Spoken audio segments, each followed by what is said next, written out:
Once upon a time, in a sprawling city filled with gleaming skyscrapers and bustling streets, there lived a young man named Alexander Sinclair.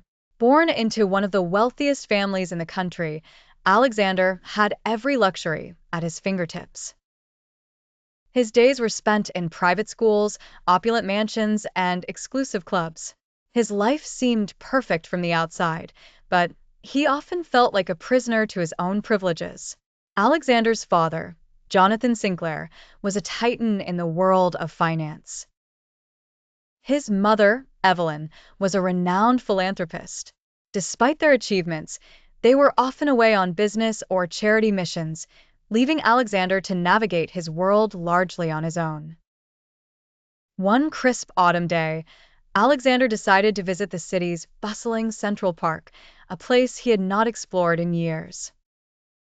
He was accustomed to traveling in his sleek, private car, but this time he opted for a simpler approach, taking a walk.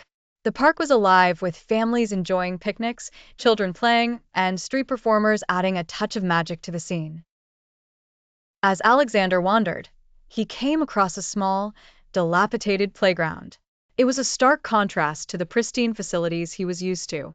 He saw a group of children playing there, their laughter echoing through the air. Despite the state of disrepair, their joy was palpable. Alexander was struck by how different their lives must be compared to his. He noticed a boy around his age, maybe a little younger, named Leo, who was teaching a group of younger children how to build a makeshift fort from old wooden planks and tires. Leo had a kind smile and an infectious energy that drew Alexander in. Curious, Alexander approached the group and introduced himself. Leo greeted him warmly and invited him to join their game. At first, Alexander felt out of place, unsure of how to interact with people so different from him. But Leo's easygoing nature made him feel welcome. As they worked together to build the fort, Alexander learned about Leo's life. Leo's family struggled to make ends meet, and he often had to help his parents with various odd jobs. Despite these challenges, Leo was optimistic and found joy in simple things, like spending time with his friends and creating something out of nothing. Over the next few weeks, Alexander started visiting the park regularly. He joined Leo and the other kids in their games and helped them with various projects.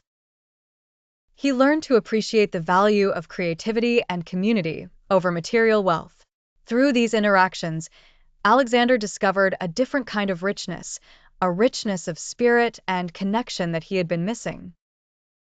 One day, Leo mentioned that the playground was in desperate need of repairs. The thought lingered with Alexander, who had grown increasingly fond of the place and its vibrant inhabitants. Inspired by his experiences and newfound friends, Alexander approached his parents with a plan to renovate the playground. With their support, he organized fundraisers and rallied his social circle to contribute. The transformation was remarkable. The playground was restored to its former glory, and the joy it brought to the children was beyond measure.